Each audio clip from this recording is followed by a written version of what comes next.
reception is not very good. Thrilled to share the book cover for Joy Goddess. The daughter ended up adopting her.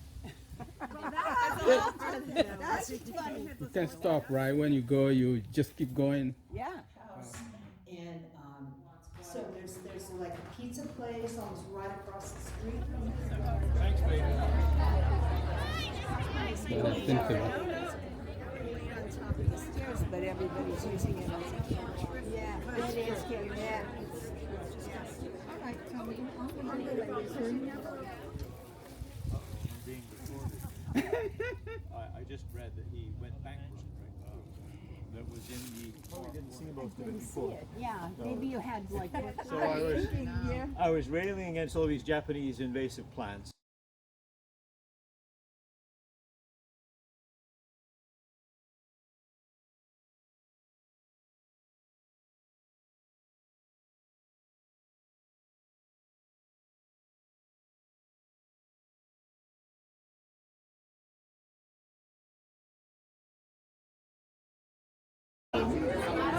Because they have to replace it with Christmas things. No, When it's Thanksgiving. That's No, Thanksgiving is getting short shrift. Yeah, because- it is getting Yeah, it's disgusting. But anyway, how many people? 3 of us on this tour? No.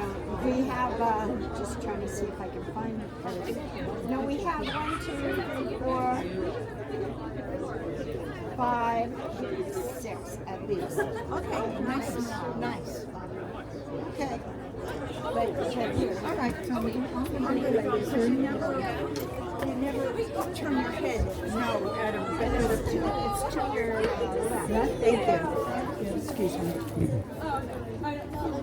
Okay. We're here with you, right? I have to stay here. So Yeah. Okay. I've always wanted to visit the First Aqueduct. I never have, so this tour, even though it's not the focus, I thought it'd be great. It'd be great to check it out later on. If you want to do another really good tour, the Phillipsburg Manor is really neat. Okay. That's in Sleepy Hollow. But it was, it tells a lot of stories of the enslaved individuals that ran the grist mill, and it's been preserved. It's really cool. yeah, this whole area, all the way from Croton Dam, all the way down to the south part of Yonkers, was one great estate. Back in the day, the Frederick Philippe's, Phillipsburg, and Phillipsburg Manor was in Yonkers, and Phillipsburg was up in Sleepy Hollow. It was all part of one giant thing. The third generation, they were Dutch at the beginning, and then they threw in their lot with the British. And then when the Revolution came along, they signed the Declaration of Dependence. Wrong move. So when the Americans won the Revolution, all of their land was forfeited. And a major group of people that profited from it were the tenant farmers who used to work for them, bid on the farms that they'd been working, and in many instances got them all up and down. So be very mindful that there's bicycles everywhere, of all sizes and shapes. And they usually don't tell you that they're coming. So what you have to do is, if any of us see a bicycle, yell, "Bike!" and then rush to the side. Doesn't matter which side, because there's no rhyme or reason to it. Just rush to the side so they can get by. Gotcha. Yeah, just scatter. Okay. Yeah. So this was redone. We said there's a ventilator. The ventilators are every mile along the aqueduct. Oh, yes. And they actually connect with the actual aqueduct that's running underground. And so all along the aqueduct. in 1955, the old Croton Aqueduct was decommissioned. And so there was then a land grab.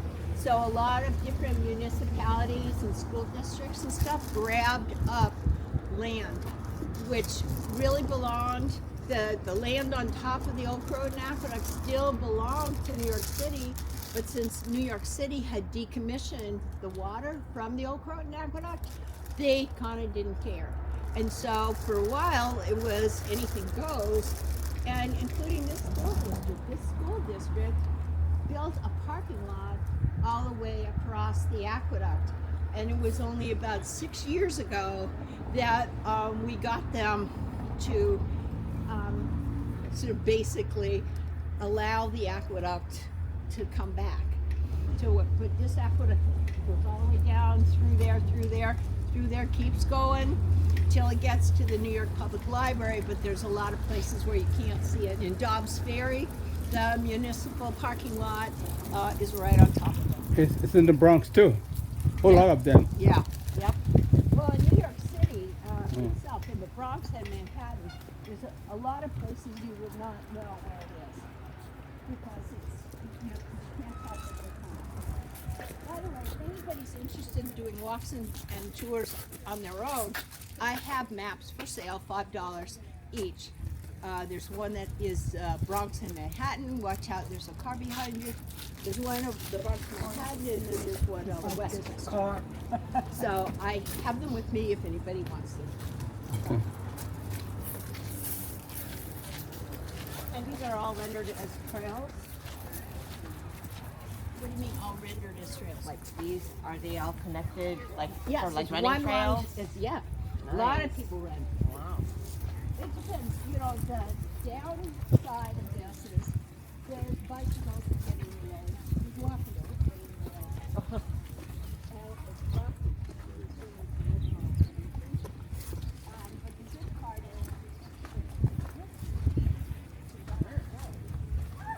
and there's fewer bicycles on the trail because of the rock than there are, say, on that kind of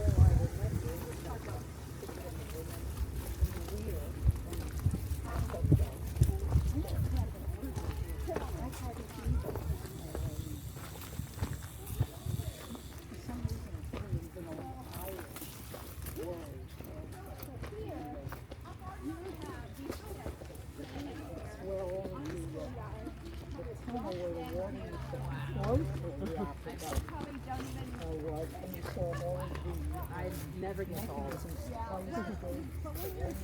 Oh, right. Oh, yeah, for sure. that, but if you were to go up, I think I even have the pictures from it on my phone. See her. and go to the Presbyterian church up here, which is the one that has the spire that goes kind of like that, you would see some beautiful Tiffany windows. And I will show you a picture of it. I'm gonna just take out this one.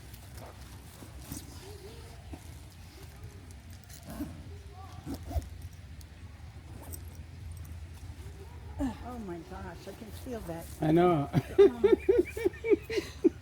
I'm a little crazy. What can I say? Okay, so here, eek.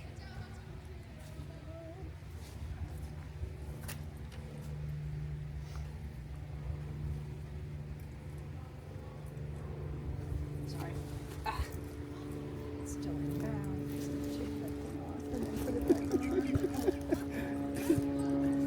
It's this one.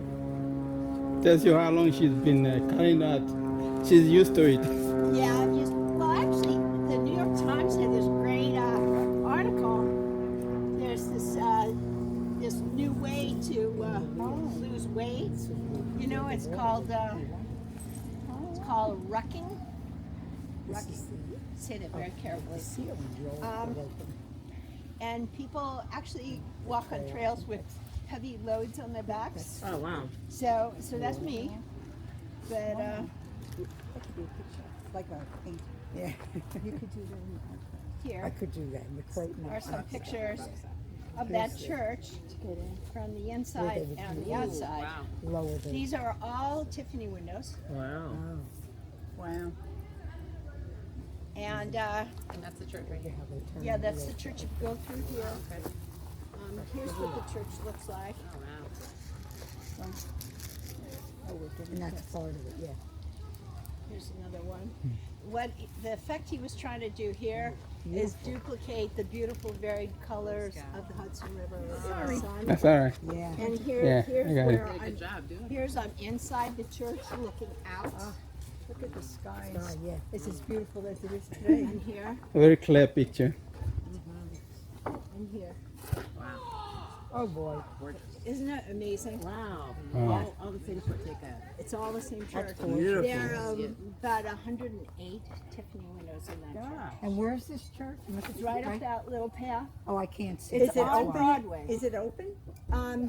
I don't know when they're open, but they're open on Sundays because Yeah. they have services in there. But sometimes you can just walk in. Other times, you know, like if the organist is practicing and stuff like that. But Well, today's Saturday. There'll probably be. like tomorrow. Well, maybe Saturday. Yeah. I mean, they don't. If they are practicing, well, I'm just saying. I don't.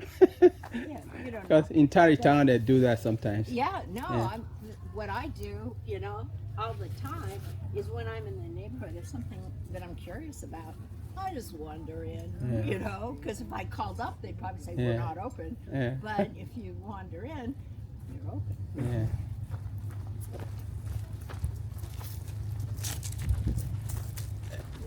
That's not the Good Shepherd, right?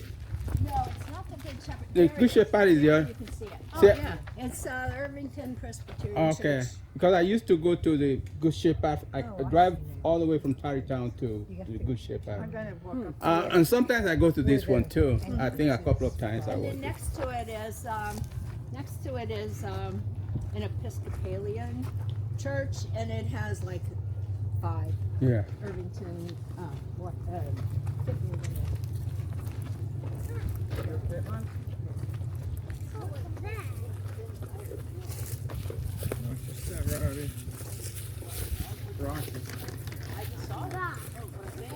Making it force down. Rock the stand and making it go round. Wow, that looks like a good truck.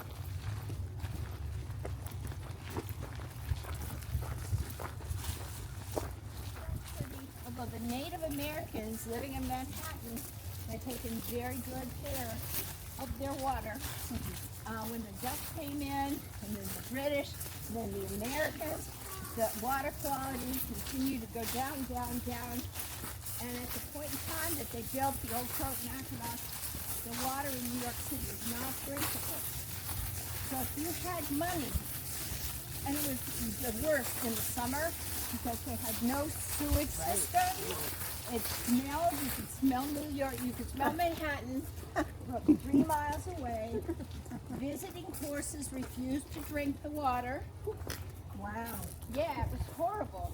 And so they built the thing in 5 amazing years. Without today's technology. Exactly. They didn't have trucks or cars, or they didn't have dynamite.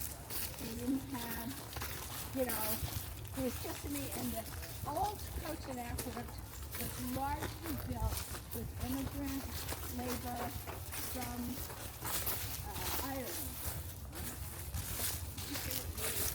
Between 1837 and 1842. 5 years.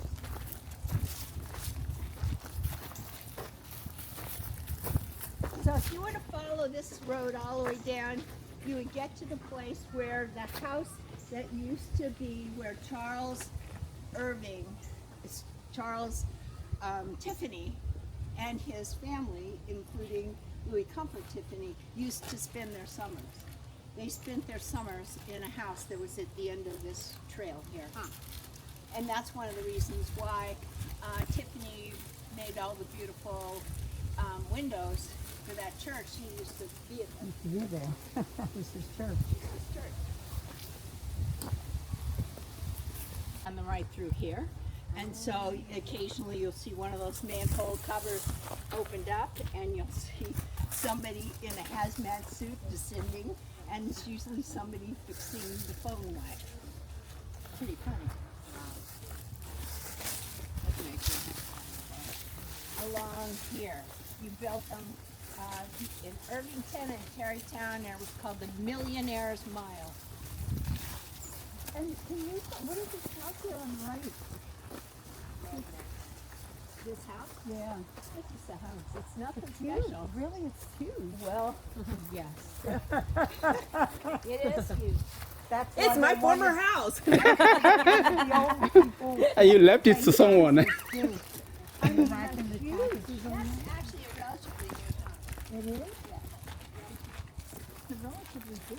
Now, did you sell the house? No, I'm saying not mine. I was joking about. No, I know. I'm former just, house. I'm just showing.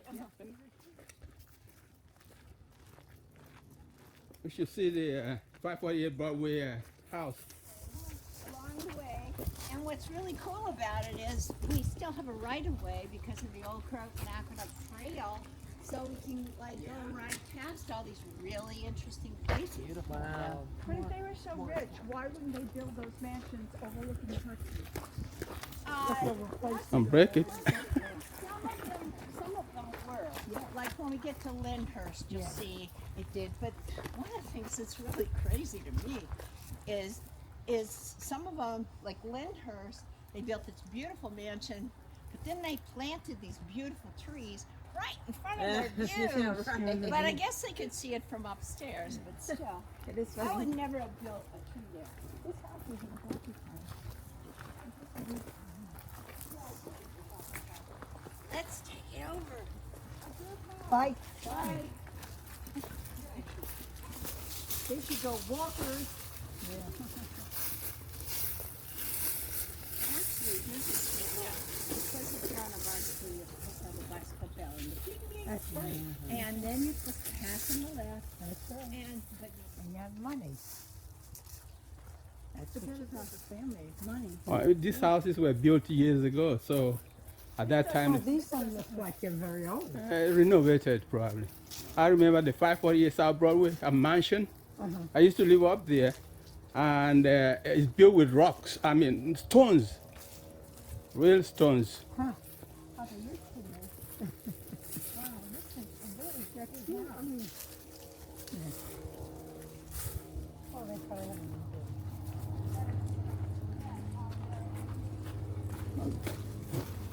This is old.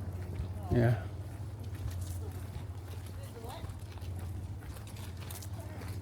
okay. What she said? The carriage house of for Madame C.J. Walker's Oh, it is? Villa Lewaro.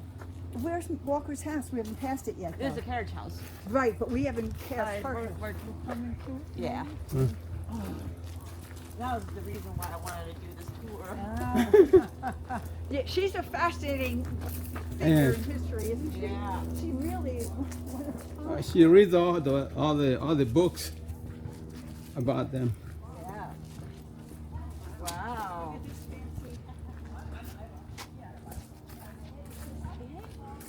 Must be. Yeah. Yeah, must be. Now they're getting a better angle up there.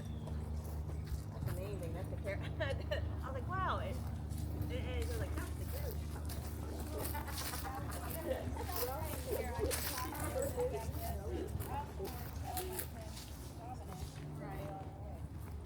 Wow. Must be. Hi. I think it's about a half hour. Pretty cool, huh? See this one now. This one has privacy. See that? That's pretty cool. Do you know anything? Is the family living there? It, I think she probably. Okay. Bye, Dominic. Is somebody living here or just museum? This is not a museum. I wish it were, because then we can go inside. But no, it's the history of Madame C.J. Walker. Got it in here. her great-great-granddaughter, Lelia Bundles, is a journalist, and her book is amazing. She's written 9. And she has a new book actually coming out, I think next year, on Madame C.J. Walker's daughter. Lelia Bundle, Lelia Walker, right? Uh, I think that's because she's named after the daughter. yeah. Lelia I Bundles think is named after Lelia. Lelia. Mhm. Yeah. So this is an amazing story, of course. See if I have a picture of her here. No. Okay. Got another powerful. She was born to a family that had were slaves in the South, and but she was born at a time they just been made free, so she was not born a slave, and she had a very, very hard life, but here's a picture of her. I'll pass it around. Yes, yes. She, by the way, she's buried in that cemetery that's in right by what it's called, the one in New York City that's just off of The Greenwood or something? Greenwood is the Okay. one that's in Brooklyn, which always it's the other one. Okay, okay. It's The the one other. that's going to the airport? It's the other one. It's right off of Van Cortlandt Park, off of the northeast corner of Van Cortlandt Park. Here is her headstone. People still put rocks on her headstone out of reverence for her. Yeah. Thank you. She is. She died a long time ago. Yes, she 1919. did. But even now, people revere what she stands for. I mean, she built this. She built this house, and she only lived in this house for 2 years before she died. This is what the house looks like from the front. The view. This is the back. Oh, is it the back? Yeah. Let's see. Did everybody see this one? Yeah, and here she is buried with her Didn't see daughter, Oh. Lelia. You know a lot about, you read. Only about- because I read that book, which is amazing. It's such a beautiful read. Yeah. Her daughter wrote it, you said? Great granddaughter, Great Lelia great Bundles, who Lily she's in her 70s now. Just to give you a really hot tip here, what I did what? last year, and I Oh, gosh. do believe it's going to happen again, is Oh, may I see that one? is Oh, there? Yeah, going that way. Yeah. they're going both ways. I apologize, but I was That was me, because I was still reading. well. Everybody was Cool. Let's get a photo. everybody was at the phone. So she I'm not already. Okay. Yeah, thanks. yeah. Oh, and She if I built could this do that. house in 2000. She started work on it in 1916.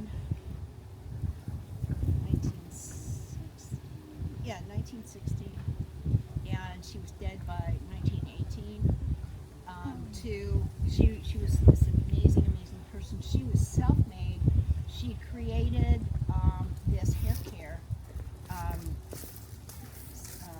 business, and it was built on a business model that now a lot of other people use, but I think she pioneered it, which was sort of the Fuller Brushman was one of the earlier adherents to it, but who are some other people that go door to door? Encyclopedia people. Yeah, and who's the person that has a pink car, Cadillac? Oh, Mary Kay. Mary Kay.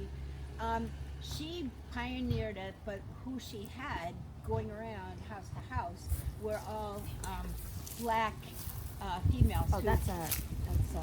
Never. It's okay. Do you want to see it more?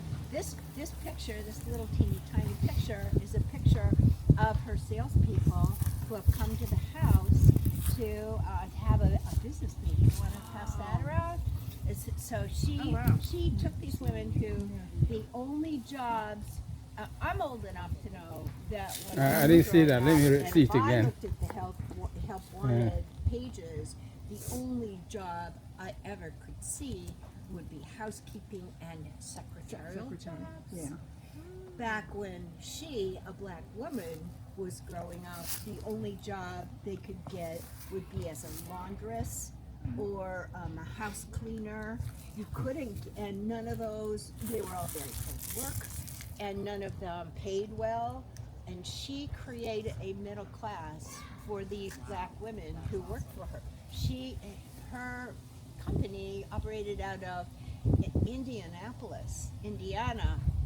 So you say, why did she build this house here? Well, I'll get to that later, but what she did is she created a school where she educated her salespeople so that they could read, so that they knew how to sell, so that, and they made money. They made money off of their sales. So she created a whole class of people who could then have their families have money, their kids be educated. Amazing person, single-handedly. And she, what was I gonna say? What was your question? I was just thinking she could have been on Shark Tank back in, if that existed now, can you imagine? Well, She was one of a kind. a real she entrepreneur. was Like one of a Oprah kind. of the time. Yeah, Oprah did create her own thing. Empire. Yeah, empire. But yeah, she created empire, and she had a daughter, and she died very young. She had hypertension and a bad heart, and she died very young, only 2 years in this house after she built it. But the reason she built this house here, why did she, her company's in Indianapolis, she builds this here, she said, I want my people to see what they can do if they work hard. And so she built it right here in the heart of Millionaire's Mile. Wow. And how was that received back in the day? Well, in Irvington, they did not really realize she was pretty smart. She didn't tell people what she was doing until they saw her building that house. There you go. And she was, she had musicians coming in here. She had politicians coming in here. She was a huge, huge figure in anti-lynching. The first quarter of the 1900s, huge amounts of black people around the country, not just in the South, were being lynched. And she went to the White House to fight lynching, raised money, but she also was a patron of the arts. Enrico, what's his name? Caruso? Yes, Enrico Caruso was a friend. He visited her here. He was the one that came up with the name Villa Lewaro. That is villa because it looked like an Italian villa. And Lewaro was Lilia Walker Robinson. Lewaro. So that was her daughter's name, made into the name of the villa. And so after her mother died, her daughter inherited that, but her daughter also died very young. But her daughter was the one that really, in the first place, talked her mom into moving onto the East Coast. But the mom, wanted to show her people what they could make of themselves. And this place was beautiful, still is. So after she died, she left it to her daughter, and then after her daughter was to go to the NAACP, but the NAACP, by the time the daughter died, didn't have the money to carry it on, so they sold it to that same mental and moral improvement society that founded the Village Town Hall, and they created a home for tired mothers. Can relate. Yes. So it was called the Lillian Toff Home for Tired Mothers. I love it. Tired versus retired. No, tired. Well, if you were in the home the whole time, you were tired. So and that ran for a few years, and then For African Americans and white? it was white, actually. Just white. Yeah. And That's then interesting, given yes. its history. Yep. And then It reverted back, and there was one family of African Americans that tried to restore the house, but they couldn't. It was a big job. So they finally sold it to another couple that was African American. It was the Dolans, and he was the first member of the American Stock Exchange. Member, like the stock exchange have members, and they're the main people who do business there. And he also served as an ambassador to the African Development Bank. Still is, they still are open. He's retired, and so she was a teacher and a social worker. But they spent their whole adult lives restoring this place. And then when they were, when they retired, and it's basically a money pit, dearly beloved, but a money pit. So when they retired, they decided they needed to sell the house, and so they spent quite a while looking for an organization to actually grant them. I think you call it an easement, but it's like nobody can change the outside of this house. It has to be maintained as, because it's a historic house. So the person that actually ended up buying it from that couple is a guy who actually made his fortune with women's hair care products. Oh, wow. He's a guy that immigrated from Liberia in Africa, and he started his hair care business using sort of a recipe that his grandmother used to sell in the village marketplace. And so his business got bigger and bigger, and he had the money, and he bought this place. And his concept was, and he also owns Essence magazine. Oh, okay. He created a foundation to own this place, and his thought was that it would be a place where female entrepreneurs of color could come from all over the world and meet each other and be inspired by each other and share ideas. Of course, as soon as he moved in here, the house started crumbling again. And so he's in the process of fixing it up. I mean, the first thing that happened, he wasn't here for more than a month when a whole flood went running down that side of the house, right through what used to be their music room. So he and his foundation have continued to pour money into this thing that's a dream of a house, but that's the story. And he's holding on to it. He is holding on to it, and I'm trying to remember the day. That's in, I believe, June, when the Black Americans finally realized they were free. Juneteenth? Juneteenth. He, last year, had a big Juneteenth celebration, which here on the Wow. grounds, and they had house tours, and I attended it. So, and it was wonderful. Next year I'm going. So Yeah. you keep your eye out Wow, for wow. it. And then, of course, there were people all over. There were musicians. There was food. There Right were here. People, yeah, on the Amazing. grounds in front of the house. It was big grounds, and they were. Everybody brought like chairs, and they were listening to music and dancing, and That's so cool. and doing the house tours. Oh. And try to do it. Okay. It's a great, wonderful celebration, and I think he will keep trying to do it. It's not easy. So we can take a peep. We can take a peep. You can't. you can try to see what you can see through a window. Oh, okay. But there's, Oh, she went in. her bedroom was right, not where those two dormers are, but right under that row of windows. Yeah. That was her bedroom. And right above here is like a swimming pool that she had. And there were beautiful gardens. She used to go out and garden. She loved gardens.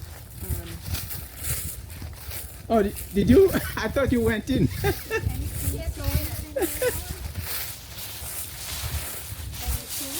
Huh? No, she.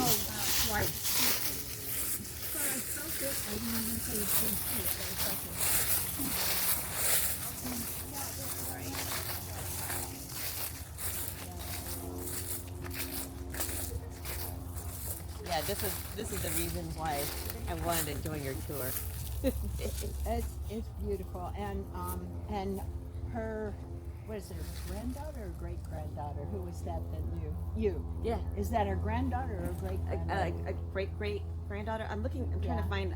I don't have reception, but she spoke. Oh. After the Juneteenth okay. ceremony. So she's an amazing person. Could anybody go to the Juneteenth celebration here? Oh, okay.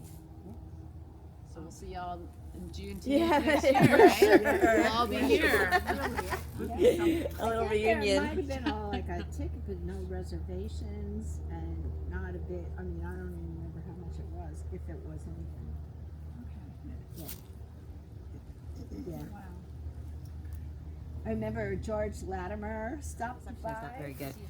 Thrilled to share the book cover for Joy Goddess, Aurelia Walker and the Harlem Renaissance, which will be published by Scribner on June 10th, 2025. So just Okay. short of Juneteenth, Yes. like 1 week before. Well, they'll probably, be promoting it, but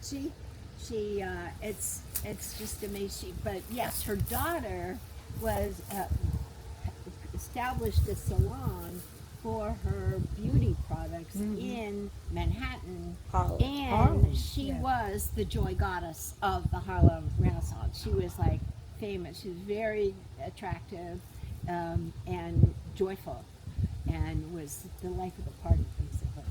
But she too died young, you know. And I think there was some, there was a girl who she adopted. So that's how the lineage kept on going on. Yeah. Yes, what happened is exactly they had a model a young woman who was a model for their company, because she was black and also American Indian, and she had this amazing hair. So she was a model for their hair products. Cool. And Aurelia, the daughter, ended up adopting her. And so her, I think, So granddaughter. the lineage goes on from there. So the bloodline cut off for that direct descent cut off after the daughter. Yeah. So Aurelia Bundles is actually that's her grandmother, I think. Yes. Not her mother. Yeah, it would be her grandma. Yeah, I think so. Yeah. So just And she wound up being an executive at ABC News. the granddaughter who she's a reporter and executive. She's written these 9 books, and the books are different. Like she has done several children's books. They're very accessible for young children. So she's hit all the different levels of readership. Yeah. So, but are we all back here? 1, 2, 3. 4, Yeah, we are. Okay, Yeah. all right. Just As have soon to as they get continue. by, we'll Oh, okay. follow Yeah, it is, right? Now, you can tell I'm a city girl with this question, but if you were alone, and is it safe to walk here like at night or? Well, there's Headless Horseman. Well, that's That's funny. funny. Headless horseman. I'm talking about, But it's past Halloween, so this- we don't have to this worry park about that's him. in Westchester now is a state park. Actually, it's the Aqueduct State Park. It's a 26-mile long linear park. It's 66 feet across and 26 miles long. And state parks all close at dusk. But they can't close it. There's no way you can There's no, close you this can't thing. close this. But if you want to avoid walking on it when there's not that many people around, And as no long as light. you're earlier than dusk, you're in great shape because it's very well. One reason we started doing the walking tours is to make sure that people are on the aqueduct everywhere along the aqueduct. We have this thing where if you walk or run or a combination of that, 41 miles, you can get that. 26 miles, you get that. The 26 miles, the Westchester only, and this is if you do the Westchester plus the 15 miles that is the Bronx and Manhattan. But one reason we started this is to get people on the trail, every bit of it, because otherwise people go on their own little stretch, but not the whole thing. And if everybody's going up and down the thing all the time, it is safe. So There you go. that's the goal. So you can Also, you can stop right when you go. You just keep going. Yeah. Okay. But what's great about this thing is it's north-south, and all these roads cut across east-west, and all these villages. So, you know, if you're tired or you're done, you know, or sometimes I had this one person on one of my hikes. We got to Lyndhurst, and he said, "This feels like a forced march." And so I said, "Well, you know, you can go home." And he said, "How do I go home from here?" And I said, "Just walk out to Broadway and call an Uber." And he did. There you go. It's easy. How long are these? Is this particular trail? Would you say, or what are the main trail? How long would it be? Or how long? The whole trail is 41 miles, but the Manhattan portion is 15. The New York, the Westchester portion is 26. But none of my walks do The Manhattan you can do from the Bronx. It goes through the Bronx and Manhattan. Okay. Yeah. Yeah. So we have some walks that go to Highway, which connects the Bronx and Manhattan and contains the old Croton Aqueduct inside of it. And with the bridge, the map that you have, does that include these? Yeah. Okay, I'll buy one. This map not only shows where I get one too. it says what the things are that you see on the way, Okay. and then it has numbers them, and then on the flip side it has a blurb about each one of them. So it's actually a guidebook as well. Anytime you want to buy, like getting at the end, just raise your hand and I've got them in my backpack. What else do I have in my backpack? Lighten your load. I don't think so many maps are gonna want to know. Yay. Okay. That's interesting.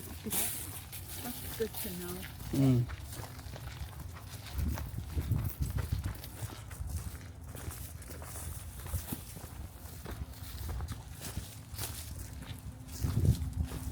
Let me see how much time we have left.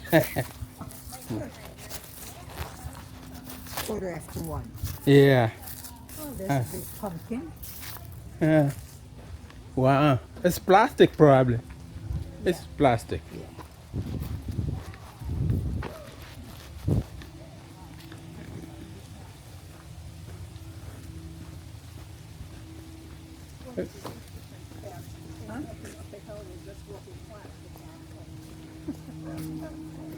This you can do, no problem.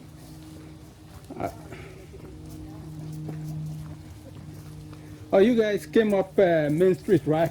You walk up Main Street? Yes. Yeah, I walk up. I did that last week. Oh, it was hard. Yeah, I walk all the good walk. Yeah, I walk all the way to South Broadway. Is that South Broadway? Or?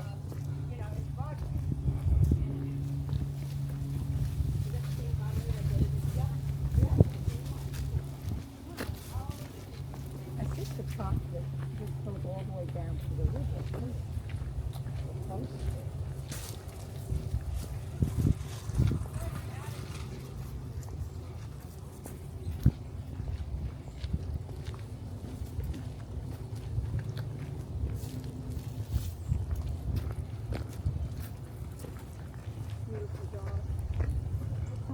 That's South Broadway there.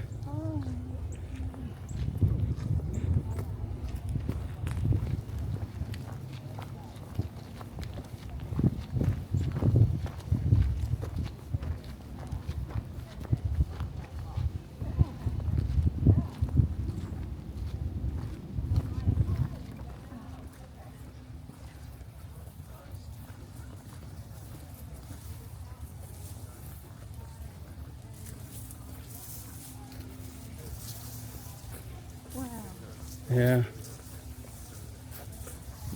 Really quaint house.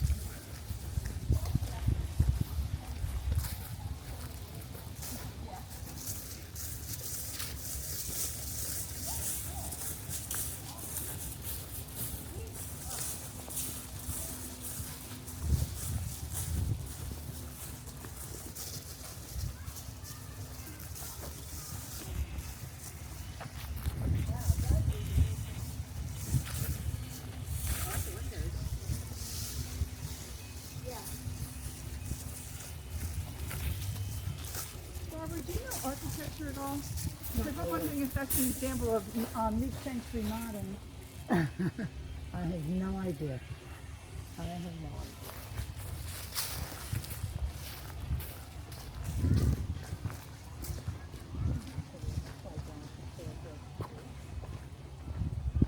You know what I want to ask you? Are you interested in French architecture at all? Yeah, I've seen some of it, yeah. Did you see Bowling, whatever it is? Have you been there? I think so, yeah. Because That's the one like in Buck's family. So, because once a year, they give a private tour. You have to pay for it, of course. You get a private tour, and then at some point outside, for the people on that side of the tour, they have lunch, farms from nearby farms, farm to table. They go down and onto the old aqueduct. We're not going to talk here. You go down the old Croton Aqueduct and then go into the Untermeyer Park. That's amazing. This time of year, starting in December, the oh no, my next one is Tibbetsbrook Park, and that's in Yonkers as well.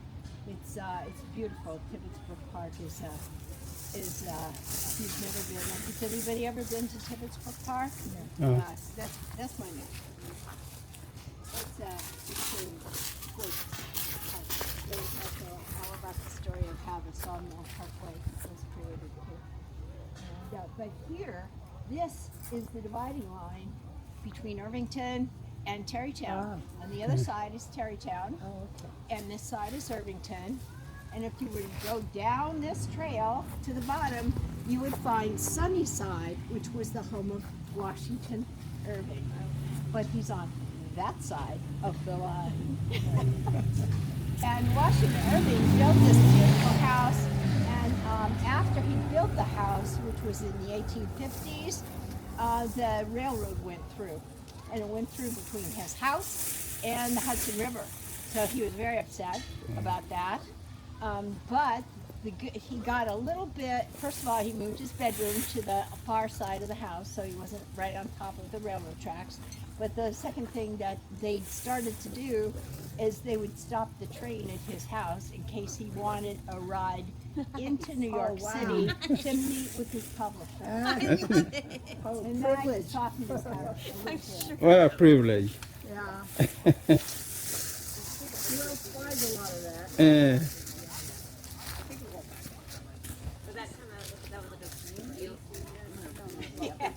Well, they just decided they wanted to make a copy. Now, if they have in the Sunnyside house, they have guided tours, and his house is unchanged from the time he lived in it.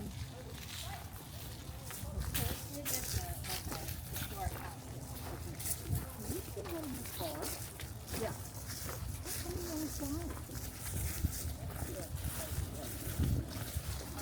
Because, well, I can't figure it out, but I would drive to get out of the city far enough, but I wouldn't drive places locally because I hate traffic in and out of the city.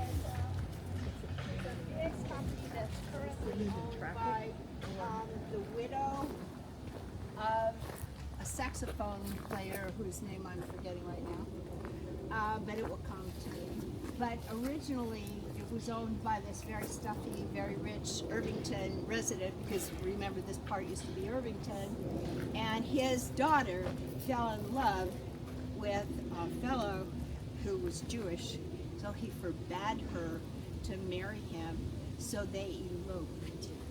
And then this guy, this stuffy rich guy, fell on hard times, and his father and his daughter and her husband came back and rescued him by buying the house and living in it. And that was Irving, Berlin. Wow. And I remember the next person that owned it was Stan Getz, tenor saxophone player, and his wife Monica Getz. And Monica still lives in this property, and she manages to afford to do it because it has many, many different outbuildings on the property, all of which she rents out.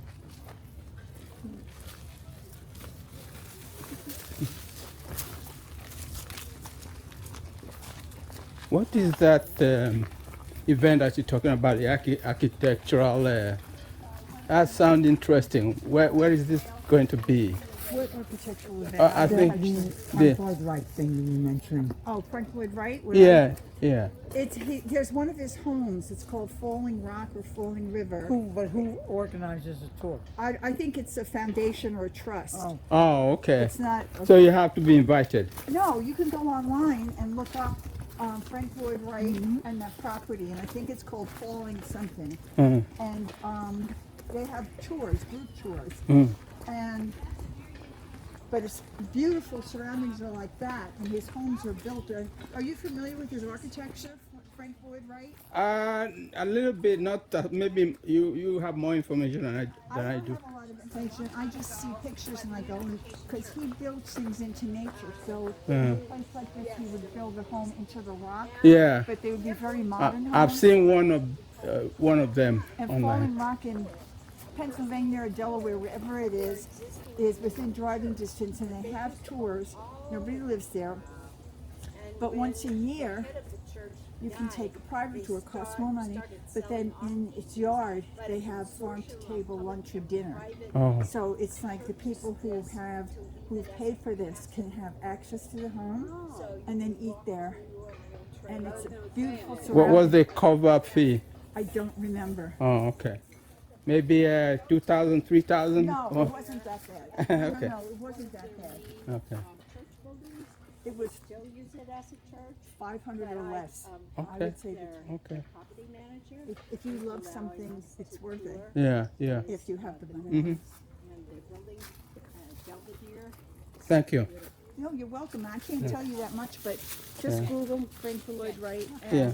you'll see Falling, whatever I it think is. I've seen one of his design online or something like that. That's why I'm asking, because I heard you talking to her. His architecture is gorgeous because it's all makes use of nature, Yeah. whether it's water or rock. Oh my God. And you know, I have a drone on me at the back on my back. So usually I fly it to take a picture of buildings and architectures and all that. So I thought I might be able to do it today, but I think it's not going to be possible because we're working. When you get to Lyndhurst, maybe. Lyndhurst is in where? In Tarrytown or where? Howard can, I think. Okay. I hope we have use of the bathroom there. Oh, you can go to nature. Oh, that's impossible. This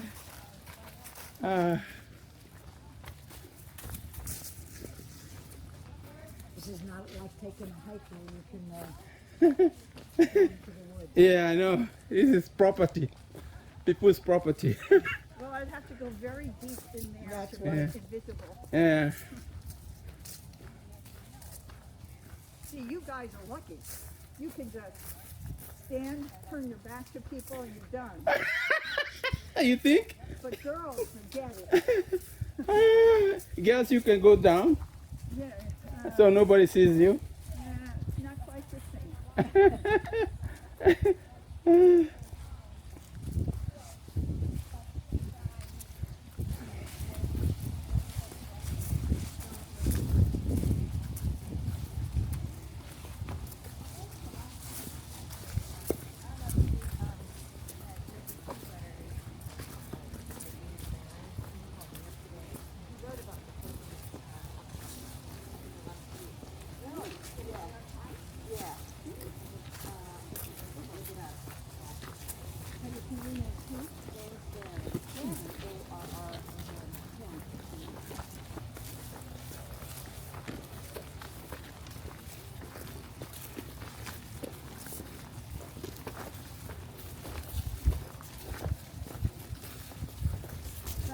in the day when millionaires roamed land before the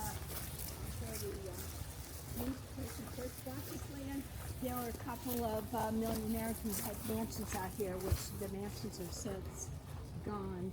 One of the guys was the heir to the Listerine fortune, and his thing was exotic animals, and he kept all these exotic animals, and he had little cement pallets and cages for them. And when he died, his kids said, "We don't want them." So they had to give them away to various sanctuaries. Look at that idea. Oh. Wow. Oh, yeah. This is another one of Monica Get's rental houses. Good old coast house. What we're going to do is there's a little staircase up on the side here, and that's where we're going to meet our guide to Belvedere, a beautiful private estate used by the Unification Church.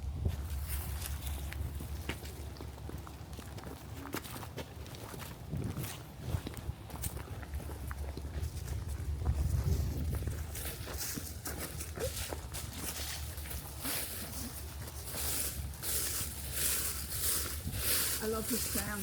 You only get it in the fall. Can you imagine if you have a house with trees? Yeah. How much? I have the trees, I could pay somebody to make sure when I was ready to clean it all up. It's hard work though. 'Cause I know in 548 South Broadway we have a lot of trees, and the gardener he hates it. He doesn't like clearing the leaves because it's too much. It is, and it doesn't stop. Yeah. A lot of the doormen use the blower Uh, to get the leaves. yeah. He uses the rake. That's why. Oh. Yeah.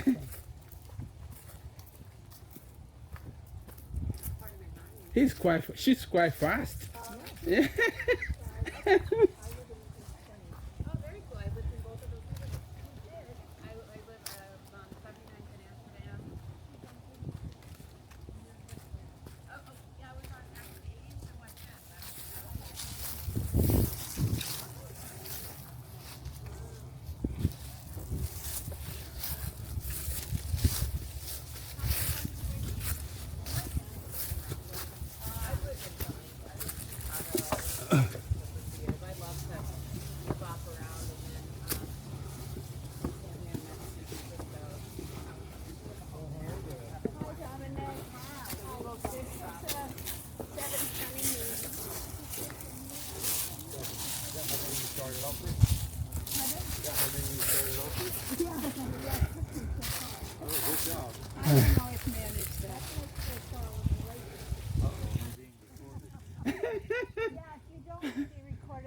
Okay. No, it's fine. Oh, okay.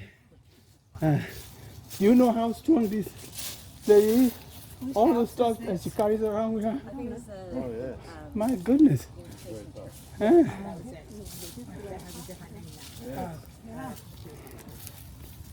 Do you do that on when you do the aqueduct too?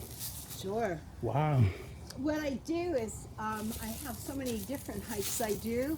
I've created little folders for each one of them, but this hike goes through a lot of different things. Yeah. So it goes through Irvington, it goes through Mountain C.J. Walker, it goes through Belvedere. Can I make a suggestion? Sure. To lighten your load, Yeah? get a notepad. So all every one of them can be downloaded into it. Yeah, that is a good suggestion. You know? That's a good suggestion. I'll take it under advisement. Okay. And if you do that, you won't be carrying all these things. But I All you have like to to carry this. I like carrying it. This is like, Except on a bright sunny day, you can't see your iPad. Oh, yeah. so I mean- everybody, this is Dominic Barber. Hi, Dominic. And he is in charge of this whole property. And Well, I'm not really in charge of it, but I am in charge of maintaining Wow. it. well, you don't own it. Let's put it that way. But yeah, and so he's been doing this for how many years? 20? Well, I've been based here for 35 years. Wow. But I've been doing this job of managing it for only 5 years. You worked your way up the ladder. I worked my way up the ladder. And in the meantime, I went all over the world. Oh, that's nice. Wow. Where did you go? I went to some of the weirdest places that nobody's ever heard of. Those are the On best. behalf of the church? Yeah. Mostly doing security work. Yeah. Uh, Yeah. Oh gosh. Raised in interesting English. place. Yeah. In case you wonder if that's- That's one place I've been to too. When I came. So welcome to Belvedere. Belvedere is an estate owned by an organization that I'm part of called Family Federation for World Peace and Unification. And that was founded by a Reverend and Mrs. Sung Myung Moon in Korea. Okay. And so this organization bought the property in 1972. And you bought it right out from under the penthouse, who also wanted the property. That's right, yeah. So, Much better influence on the people that Westchester. were selling it before had lots of interested buyers for this grand estate, which was actually, I don't think it was very grand at the time. It was quite overgrown and run down. But It had good Penthouse- bones, good bones. Penthouse magazine wanted to buy it because the founder of Penthouse wanted to compete with the Playboy Mansion, which I think, where was it, California? Chicago. Chicago? Was I it? think it was Chicago. California? Was it I'm always California? imagining that kind of stuff to be in all those California. playboys mixed up, you know? Yes, whichever, one of those. So, but it has a long history from back in the, I mean, this whole land, this whole area of the country was tenant farmers. And the original kind of lord of the manor was, you may have heard of Phillipsburg Manor. Yeah. And it was Frederick Philipps who owned, God, the amount of property he owned, if he owned it today, would be billions or maybe even trillions of dollars, from New York City down to Brooklyn. It's staggering. And from the Hudson River to the Bronx River. That's right. So, unbelievable amount of land. So guess what happened to him? In the revolution? He chose the wrong side. Yes, you did. Fool. He chose the British. And I don't know if he was really a loyalist by heart, but you know, he definitely thought maybe the loyalists were going to win, and that was a big mistake. Kind of like That's where Bezos. the money was. Mm. Yes. Yeah, he was following the. I don't think he was following the money, probably. That didn't go well for him. So they sold off a lot of the land to tenant farmers, and basically in the late 18th century, this property a lot of the areas of this adjacent to Broadway got bought up by wealthy industrialists and robber barons and all those people, and this became known as the Millionaire's Mile.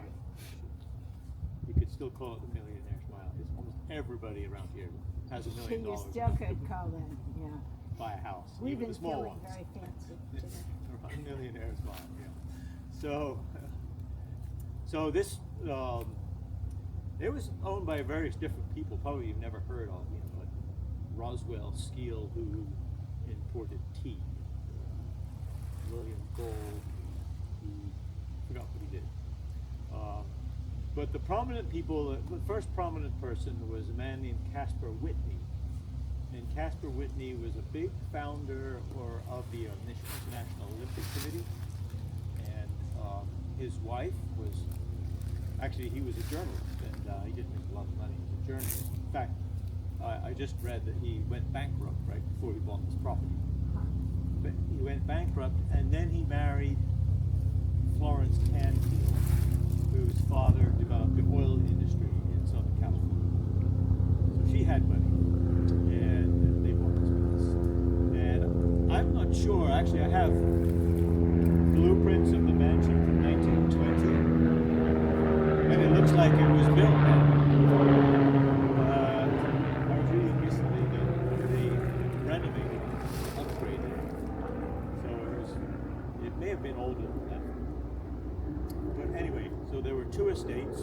One was the north section, which included the mansion, maybe cut kind of down here towards the back of the mansion. And there was another big here with a mansion in the sun. Yeah, yeah. Turn around. Yeah, get yourself a good place. Okay, so there was another mansion. There's no sign whatsoever of that other mansion that was in the far corner. There, maybe the last remnant of that was a well. You could still see the little round brick well, but don't know if that was part of that mansion or not. So Caspar Whitney and his wife, they didn't own it for very long because Caspar Whitney died. Forgot how he died, but anyway, Caspar Whitney died and his wife sold the property to a man named Philip Cole. And Cole is, I believe he bought the two properties together, and he wanted to make this beautiful place into something that was close to his heart. So he was a medical doctor from Montana, and he had just been serving in the World War I Medical Corps, which I guess was not a very long time, right? America was in the war only about a year before it ended. And then his father bought the company that made the Schrader tire valve. He was a German guy called Schrader, and he designed and made this tire valve. And so Philip Cole's father bought the company and became complete full owner of this thing that was very tiny but so incredibly valuable at that time, because it was originally made for bicycles, but then it got adapted to cars. So he was from Montana, he was a medical doctor, and he wanted to make a beautiful ranch in Montana, and he loved his career out there, so he had to trade off between that kind of life and being an industrialist in New York. So he followed the money, apparently, and he came to New York. But he still loved the Wild West. You know, I guess the days of the Wild West weren't really long gone by then, right? No. It was probably about maybe 30 or 40 years ago. It was still pretty wild out there. So he did some interesting things. He brought a rock, or two rocks, which you can see, but they're on the top of that bluff there. These two rocks. He brought them from Montana and popped them inside his property. He also collected Western art, and Philip Cole's art collection is probably worth millions now. It was sold later on by his wife to the Gilded Age Museum in Tulsa, Oklahoma. It's still called the Philip Cole Collection. And we actually have pictures, old black and white photos of the room where he kept his art. He was plastered in art from wall to ceiling. And all very valuable paintings by Remington, Russell, Seltzer, Sharp, some of the best, most well-known Western artists. So, and he had lots of people stay. He was kind of a private person, I believe, but he still, you can see pictures of him with Amelia Earhart, and Will Rogers came to visit, and the Russell for the Remingtons, but the Russell family, and particularly Olaf Salzer, used to come and stay in the little studio they built for him. That was Philip Cole's life. He wanted to make this a really nice place. He had a building over there where which is actually a very glorified garage. And he kept cars and he kept horses. There was a magazine that we picked up from around 1930 of his kids riding around the property on little horse-drawn carts. So quaint. So, and he did most of the things that you see. The original mansion probably was renovated and changed. That building was completely new. And there's another building behind that was a little chicken coop and pigeon loft. The greenhouse here was new. Probably that little corner house there was maybe the oldest building on the property because it predates the conglomeration of this into one estate.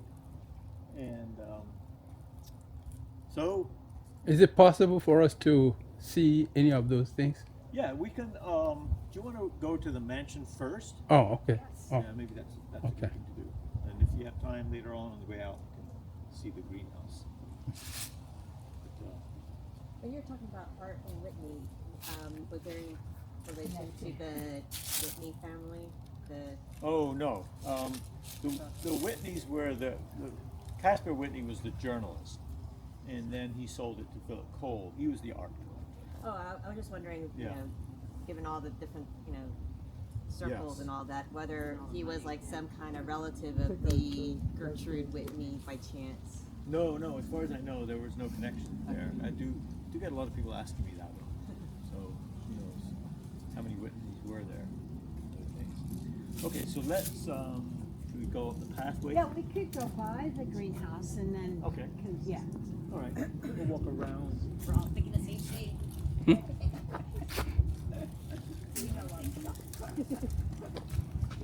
Have you made any more progress in the greenhouse? Yeah, we have. You might Probably a notice nice one. painted the little windows. I'll take what I want. Yeah.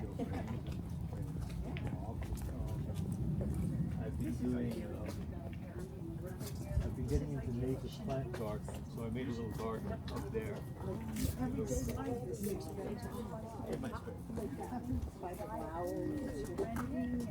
So they've attracted some volunteer help with that. Yes, our local church members have decided to invest in this little community garden. So it's a fun thing to do and grow vegetables and other plants. Very expensive.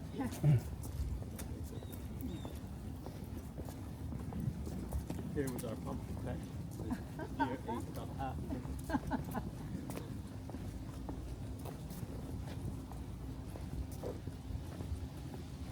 You notice the wall? Is that new? It's new in the fact that you probably didn't see most of it Didn't see before. it. Yeah, No. maybe you had like bushes and. If you look over there to that far end, it's covered in the English ivy.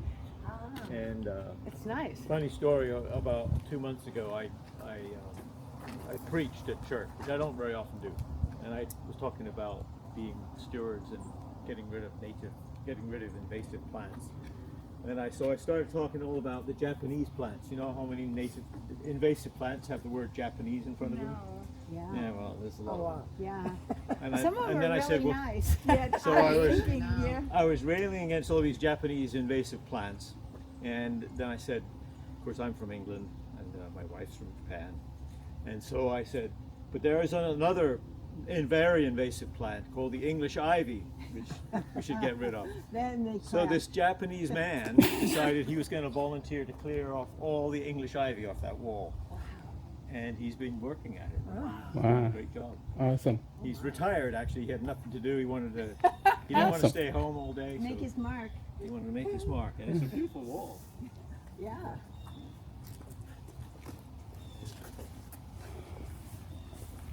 Dominic gets to live in that. I was gonna say, wow. Yeah. Ah,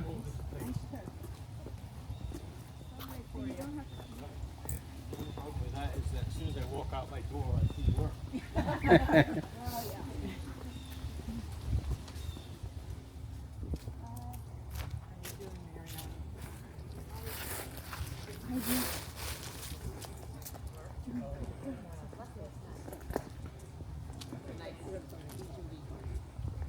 wow. Awesome.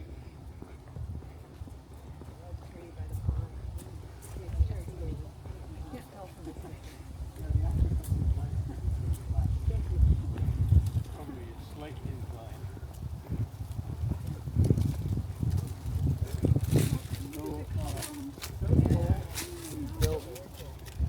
Are there fish in there?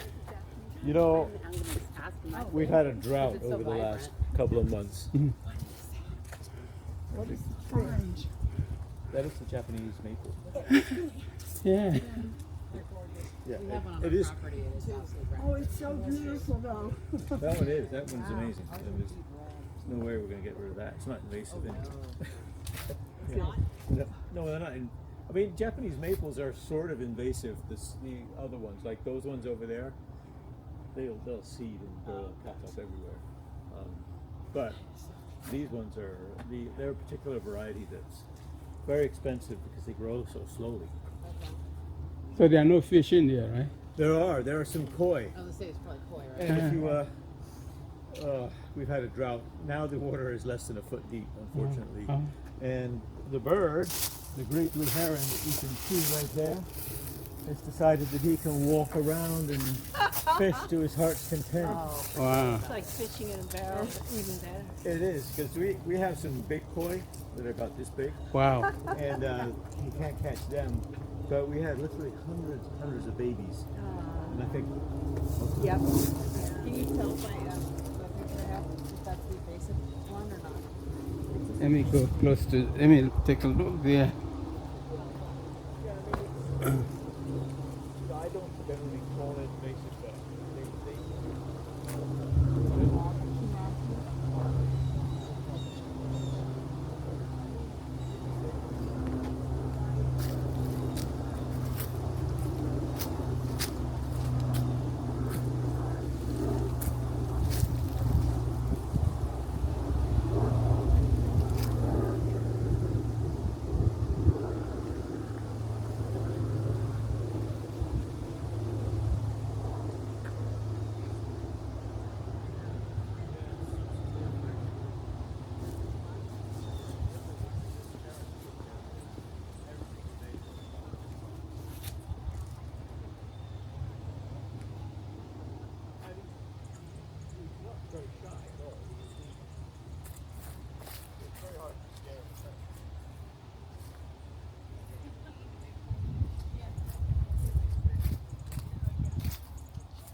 Yeah, what is that?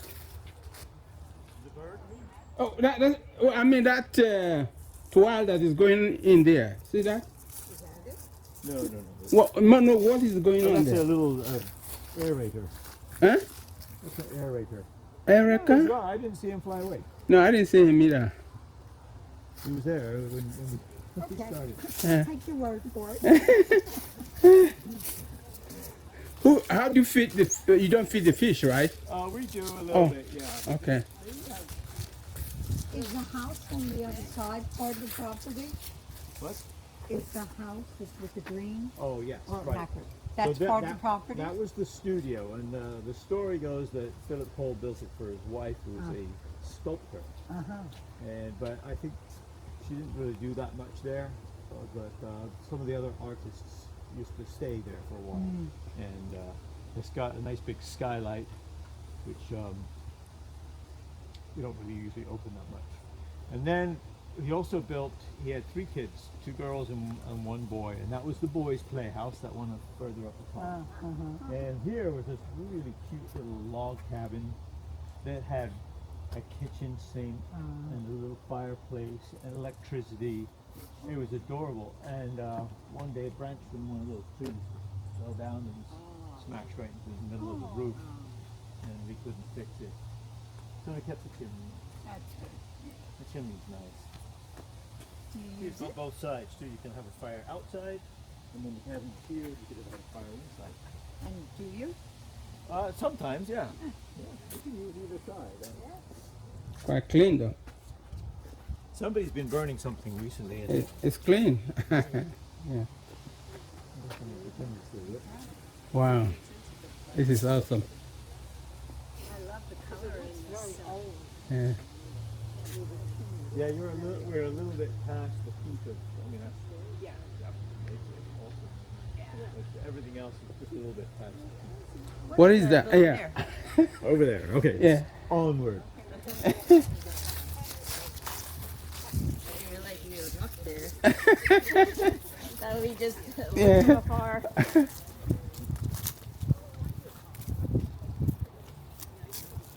Well, we're going that way anyway. Oh, okay. But we would not have come down, right? Hmm? We would not have come down, would we? We probably would not come down to the house if we were walking. Oh, yeah, we would. Yeah, we're going to go Yeah. here, and then we're going to go around to the mansion and have a look inside. When was peak? What? When was peak? Peak? Oh, maybe 2 weeks ago. 2 to 3 weeks ago. Wow. But still, I mean, this is not really peak yet. It's a big beach tree.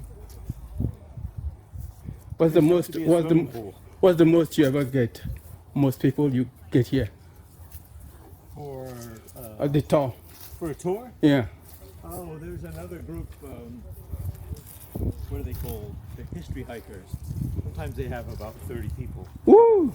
It's best not to walk over there. This is a ginkgo tree, Yeah. and that stuff is They're itchy? very. It is itchy if you get it on your hands, but it's messy if you get it on your feet. Yeah.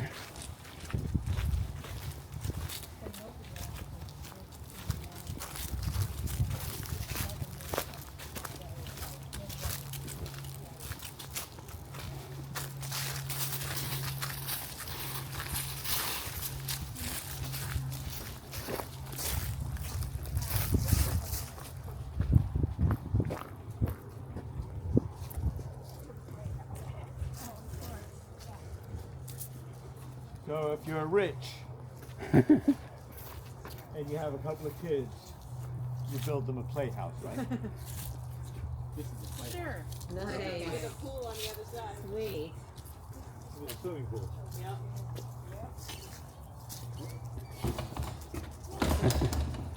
Somebody's been playing in here. Wow.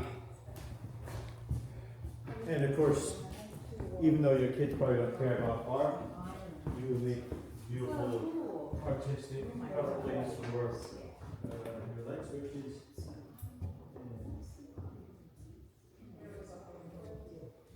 And you have jigs. It's a Japanese, What? Japanese, right? This is the gym. What do they practice karate? I don't know.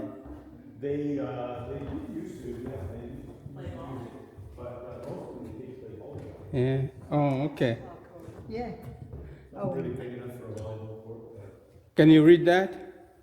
Can I read that? Yeah. Yeah. Okay. I thought you understand Japanese. When I went to Bannon Island, we had a playhouse for those kids. Yeah. Oh, okay. But that's not Korean though. No, that's not, that's, oh, that is Korean? That's Japanese. It's written by a Korean, and those are Chinese characters. That's what I thought, yeah. Okay. So it's not the Korean alphabet. No. That's why I can't read Because it. Even if it was the Korean because you see the O, you see the zero, the O on the Korean. What do they call it? The Korean language. The Oh yeah, the Hangul. yeah, the Hangul. Oh yeah, Hangul. Hangul. Kids have electricity, do they have running water? Here? In here in the playhouse? Oh yeah, yeah. Yeah, there's bathrooms and showers even. But right now we don't use them that much because the old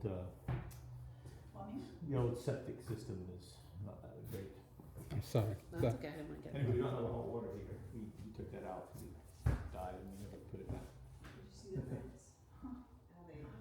But mostly this is like the kids' house. That's why it's all a mess.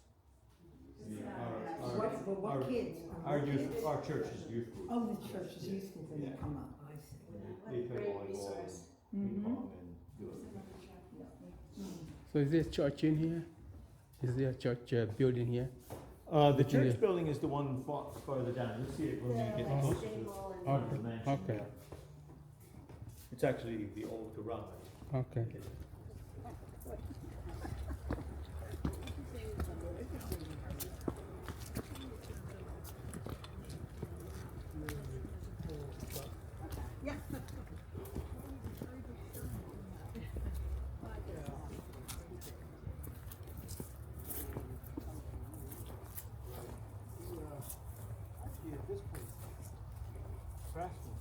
very good. Okay. In most areas. Masonry is difficult. This is available for events, by the way. Oh. Can you imagine a wedding here? There's a beautiful dining room, and there's a kitchen, so you can really do a really great thing. You can rent this out for wedding? Yes, Yes, we do. Anybody can, you don't need to be a church member or That's right. anybody. All you In fact, I think need we is have a- something green. running. Yeah. It's remarkable how that works. Yeah. And there's those two Montana rocks, one right center. If you open these doors and the other doors, the front door, you can see the rock right from the other side of the house.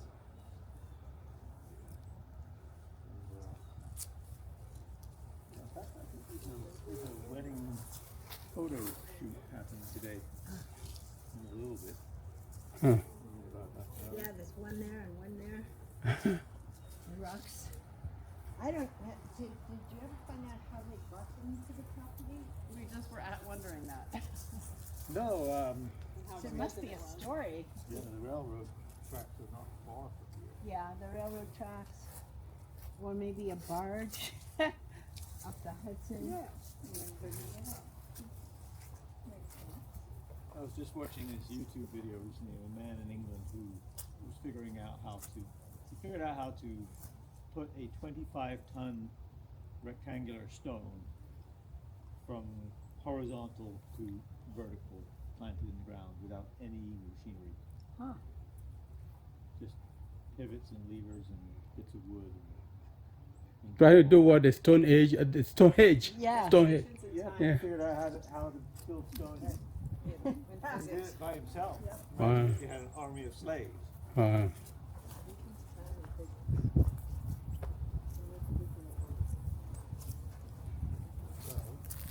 Such a beautiful day to be here. Yeah, it feels so good. Thank you so much. These days, for me, a beautiful day is when it rains. Yeah. Oh, really? Yeah. I saw that the mayor declared a drought today. Oh, is that right?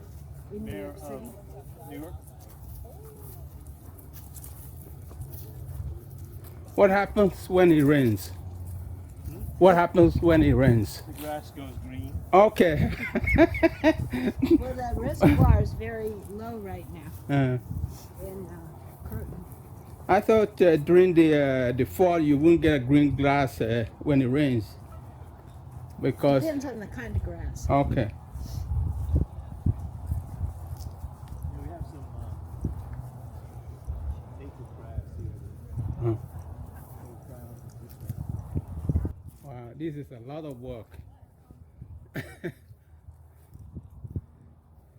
Grass is.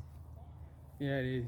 When I sold my house was just the front and backyard was just wild greenery because that's what I like. And the real estate agent said, no, people will think this is too hard to keep up. I said, it's not hard at all. Keeps itself up. And they said, no, people will be worried. They won't want to buy the house. So they took out most of it in my front yard and planted grass.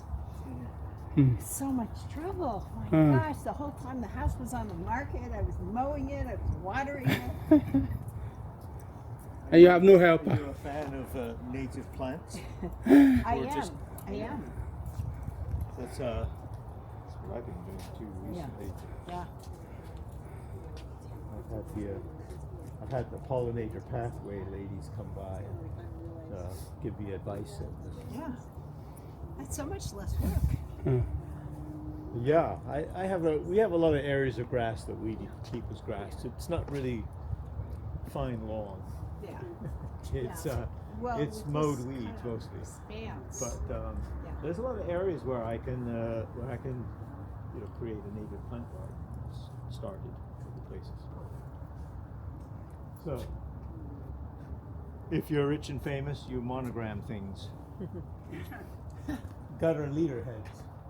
Those things are made out of, I think, lead. I think they might be lead. And the one says CFW, which is Florence FCW, Lawrence Cranfield Whitney, and the other is CW, Casper Whitney. What are the bars on the roof edge? They're a snow fence to prevent the snow from sliding head right in the front door. People always wonder if they're heat pipes. No, they're just pipes, copper pipes that are mounted up there to stop the stuff from falling out. Okay, let's go inside. There's a certain interest among several people in Trump Towers. There's a plane sneaking around and be able to walk. Oh, that is a great view. They start building to your real estate.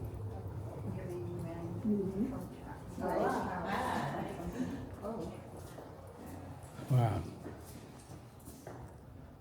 Oh, it's like cheated. Okay, there are two restrooms here on this first floor. One is through there and to the left, and one is in this little booth here. If anybody needs to use the restroom, the light switch here is lights off.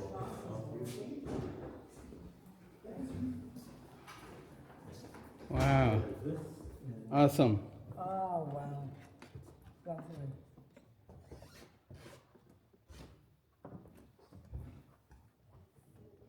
Is this like the reading room? It's a library, there's a Yeah. books in Japanese. It's not? Yeah, all these Japanese books on this side. Oh, Japanese books? Yeah, Yeah. There's not much sense to these books. They're miscellaneous collection. So you read Very- Korean and you read Japanese too? Nah, I'm not so good at reading Japanese. It's much more complicated. How about Chinese? Chinese, yeah. This was the Philip Cole Art Gallery room. So this is where he had the whole walls covered in art. And I have even blueprints which describe where all the different paintings were. And if you look up on the ceiling, you'll see these little cone things popping out. Yeah. And this was a very elaborate lighting system. So up in these panels, there's this very interesting little contraption to project light out onto his artwork with another very elaborate system of transformers of all different voltages coming out. Are you talking about these lights up there? Is that what you're saying? No, that's. No, I'm talking about Those those little little, things, those little like cone that things. thing. You see, there's a hole there, Oh, little cone up okay. there, And it's just like things dotted around. projecting. Oh, okay, those lights. Yes. Okay, got it. That was probably for the piano, Okay, got it. although I think the piano was originally in the other room, in the library. But yeah, something. That's interesting. That must have been a feat to get the piano in here through that door. Yes. Oh, did that- No, you just get the lights up. Yeah, outside lights. Okay. Oh, We actually moved it out and back in, when was that? Earlier this year, actually, when we finished the floor. Ah. Yeah, this wide planking, that whole floor. Yeah, right, this was, it was very hard to find, we had to buy some new wood for some parts of it, and, that's very nice floor. Are these paintings part of the original artwork or the prints that's the original?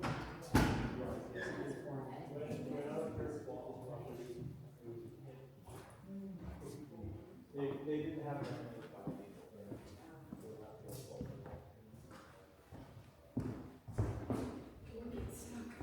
Oh, no, I closed it so that it would, not be flying over.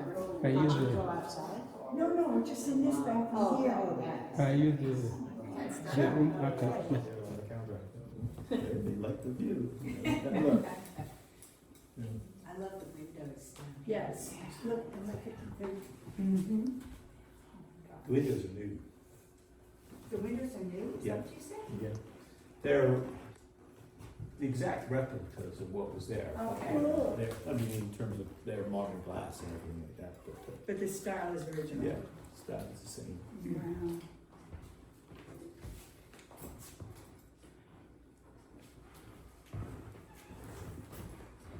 Wow. Wow. I wouldn't mind washing dishes if I could look at It it. is warm in here, isn't it? Yeah. We had a fire alarm. How many people could be served with all these dishes?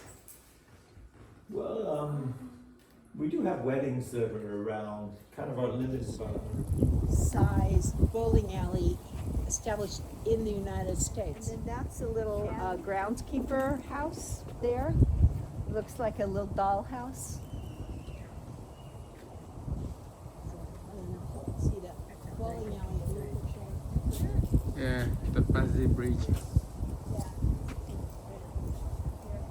And she also used it not only for bowling, but she would also teach the children from the neighborhood skills so that they could find employment.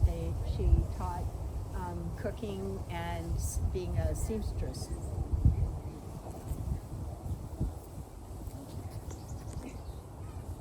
But I never would have planted all these trees, would you? I mean, why not just keep the view? but there they did, the trees. You're right. Maybe you're. And they're continually working on this place. It's amazing what they've done. But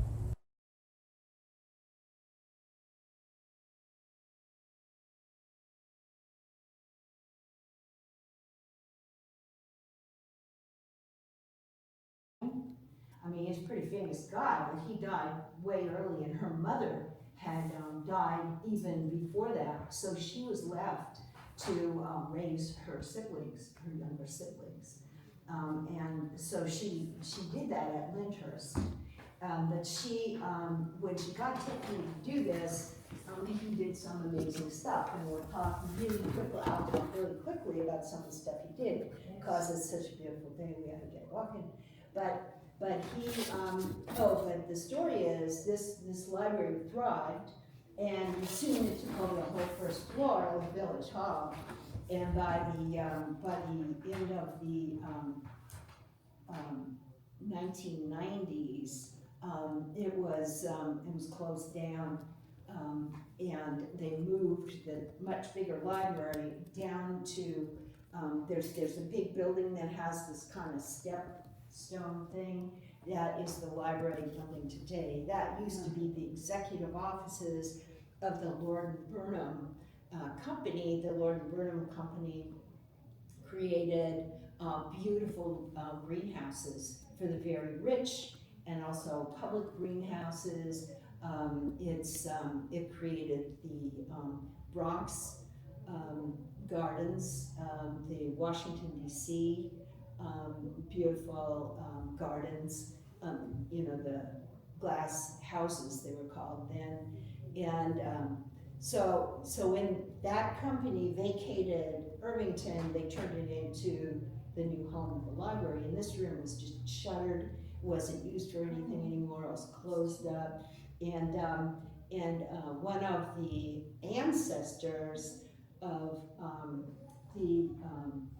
Tiffany came in here one day and said, "What is going on?"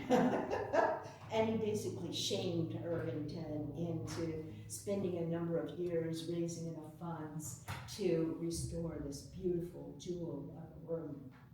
But when you look around this room, you can see that almost everything is the way it originally was. So he was at that point in his life, Tiffany was influenced by Japanese art and architecture. So this is a pocket door that now is locked, but it was, when it was the library, it was always open. And the library extended back here all the way around. It was in the lobby of this building. It was up the stairs in this building. It was all over this building. But they didn't have to restore this because it was always open. So it was inside the wall. So it's preserved. Right? Yeah, it's preserved beautifully. And you can see that he made the door match. And then these are all glass. And there were only about 15 of them that were missing when they took over the building, believe it or not. So, and there's a foundation that when Tiffany's studio closed, gathered up all of his stuff that was left. And if you can prove that you're restoring something in the way that Tiffany would have wanted it restored, and it's a true Tiffany thing, you're not just buying Tiffany glass, they will let you have some. So we were able to obtain the missing tiles. The walls were painted with kind of a green on top of another color, and then on top of that there's a glaze so that it kind of shimmers and shines in the right light. And look at that, we've got the shades close so you can't see that. And these are his famous turtleback lights. And we don't know, this right here, these are Tiffany turtleback lights. But the actual chandelier, we think there was a chandelier, and we think they had turtleback lights coming off of it, but nobody had any pictures of it, so we had to figure out what kind of lighting fixture would have been around in 1902. And then this clock here used to be, now it's digital, but it used to be connected with the clock tower on top of this building. And so they ran in tandem. And this is, all of these things are books about Tiffany, which are amazing books. Everything in this room, except for the chandelier and this carpet was made, but it's a regular carpet that you can actually buy. But it was picked because it goes with this room perfectly. We don't actually know if there was a carpet in this room or whether it was just the wooden floor. And then this, of course, is an import. One time I said everything in the room except for the carpet and the chandelier are Tiffany's, and somebody said, "Oh my God, then I can get money for my, rack here." But no, this is a little bit of a old thing, but it's not the real thing.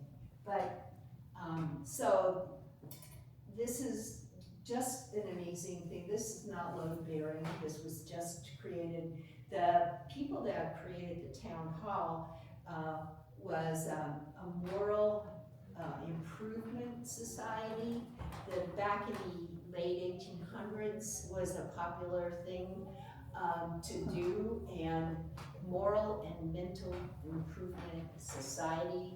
And nobody knows where these sayings, who put these sayings up here, but we think it was probably them because they're all very, aspirational things. And if anybody I have a piece of paper that has all of the sayings down, if anybody wants to take it with them and inspire themselves with it. But does anybody have any, before we leave this beautiful place, does anybody have any questions? Yes. So I've never been in Irvington before. I have two questions. One is, what is Irvington named after? Because I associate this Washington area. Irving. That's what I thought. Yeah. And then the second is, since we can't see behind, how would you describe what's behind those doors?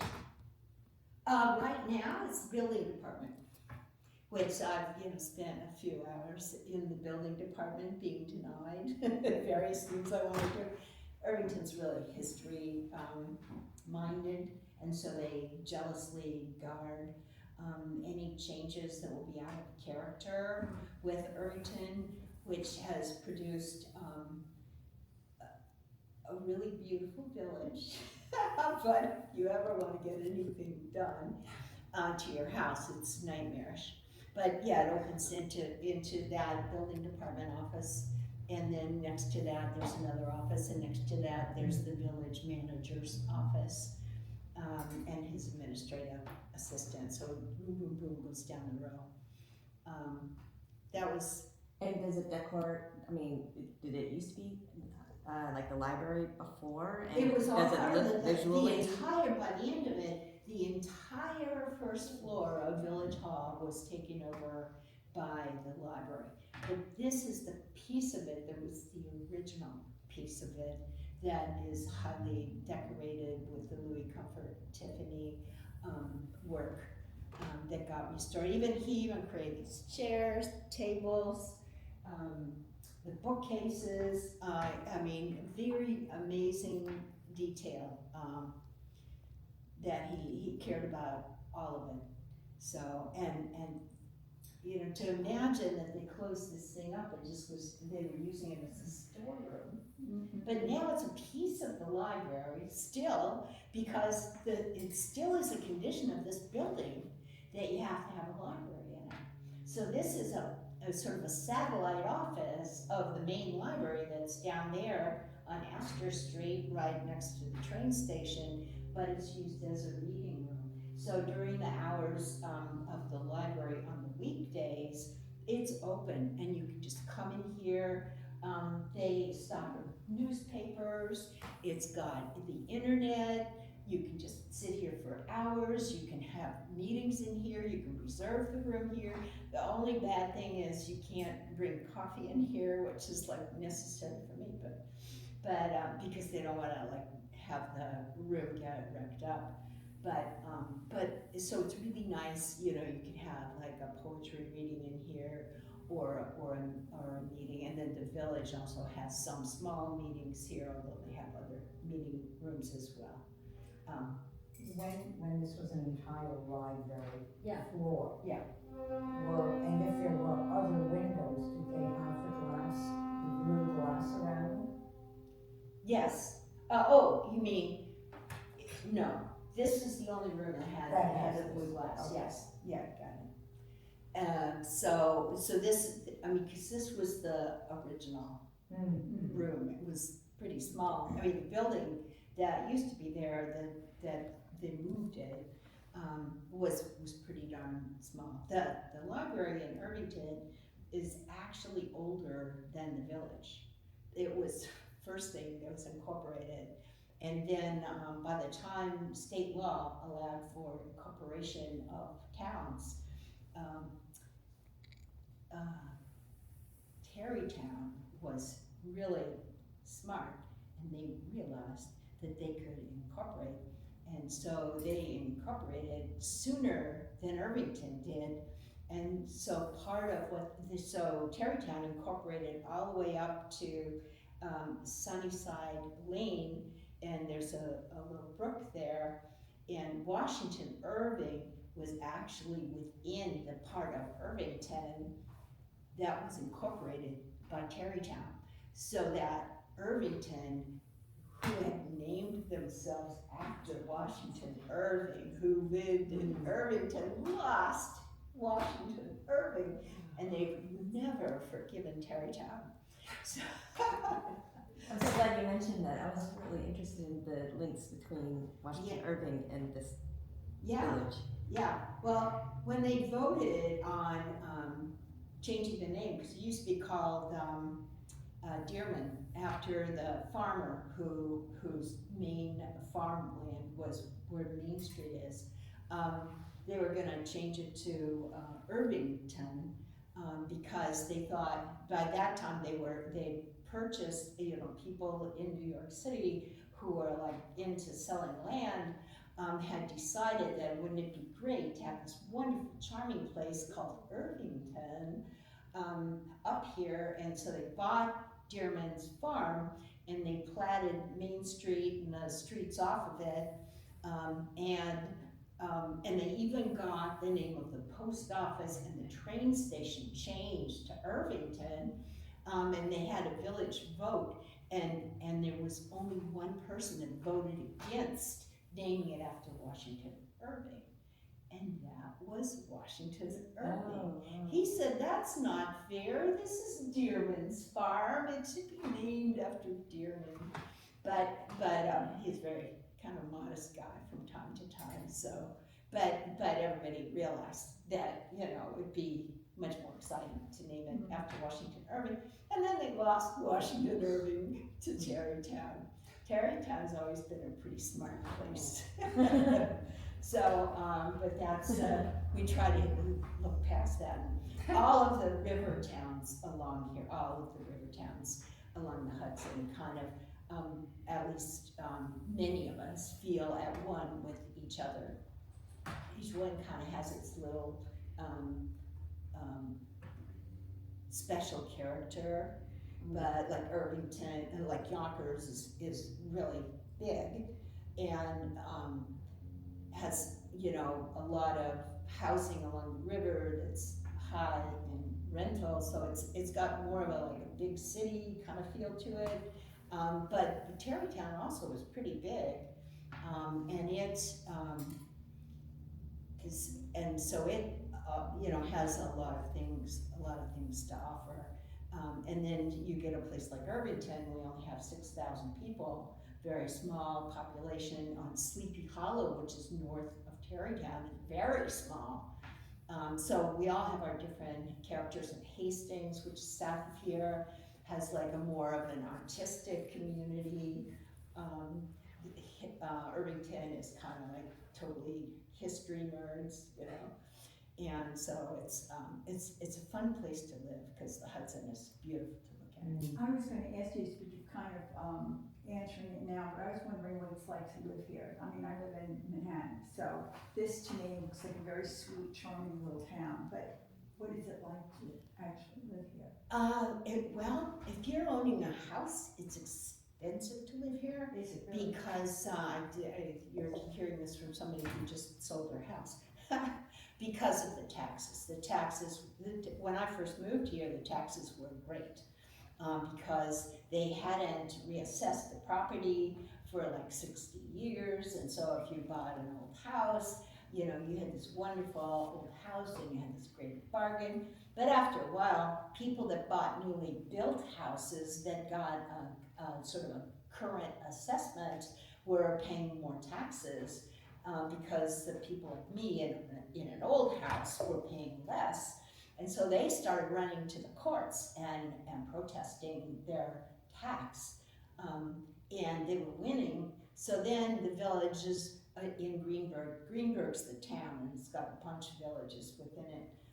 Greenburg was losing all these cases, so it was not getting enough taxes. So they came up with this great idea to reassess all of the properties, and they did that about 5 years ago. They reassessed all the properties. And so my assessment of my property went up 300%. So once that happened, you know, it's a matter of time. So the neighborhoods are actually turning over. People that are older, that had older houses, are needing to like move out, or me, I'm still here, but I rent now, And so. Demographics, But it's culture. it's beautiful. It's demographically, I would say this town still is more like Italian, Irish, European ancestry, although we have a great, all along all the river towns, we have African American, but also a huge Spanish speaking population. So there's, but like for instance, Yonkers has they almost might be majority Spanish speaking right now. Yeah. And then there's Hastings, Dobbs, and Irvington that are still not so much, and then you get up to Tarrytown, which is very diverse. And then north of Sleepy Hollow, same. Sleepy Hollow and Tarrytown are sort of the same mix of people. And then you get up to Ossining, and again, it's huge amount of Spanish-speaking people. Everything's bilingual in Ossining, and pretty much in Yonkers. So it's like a continuum. When I first moved to Irvington in 2009, it was a Really? The town flipped over, and it was much more restrictive in terms of just not being welcoming. And now it's totally welcoming, and we've got projects going on here in the town to honor the Black Americans who were slaves here. Which there was all up and down the river towns. There were slaves, and there is a lot of work in getting into the history of those people and their stories, and there's actually a burial ground that's being established because their bones were discovered, and so they're establishing a burial ground. They've put up statues, but they've also done a heavy amount of research into the stories that were here. During the American Revolution, Westchester itself was the neutral ground of the revolution, which means that unlike Manhattan, which was controlled by the British, and unlike north of Croton, which was controlled by the Americans, the whole so-called neutral ground was the site of many, many battles and skirmishes because nobody controlled it. And so both the farmers that lived here actually were many of them were British sympathizers, many of them were revolutionaries, and so the whole thing was very hard. So often it was the people that were running the farms were the slaves because they were staying in the farmhouses with the women and children, keeping the farm going, while the men were out there fighting all these battles. And they were the cowboys and the skinners. There were two groups. I always forget who was the cowboys and who was the skinners, but one was the British and one were the Americans. And it was constant, because both armies wanted the food that was being raised on these farms because they were hungry. So they were always attacking the farms, and the women and children were there, and the slaves were keeping these farms going. I mean, it's just an amazing story that was not told, I would say, until maybe the last 10 or 15 years. And now that they're celebrating the anniversary of the revolution, people are putting a lot more energy into telling the stories of the Native Americans and telling the stories of the both free and slave and blacks who were keeping this area going during the revolution. So it's just an amazing thing. I'm on the program committee with the Irvington Historical Society, and we, during the pandemic, we started doing what you've been doing all this time, which is we established a YouTube channel. And on our YouTube channel, we post the Zoom lectures and also the in-person lectures now that we're doing that are filmed. And a lot of them have to do with the history of Westchester, but also within Irvington. And some of it, like the next one that we have coming up tomorrow, is about the Lenape Indians here in this area, and what from the 1600s on to the present, just talking about what happened to them.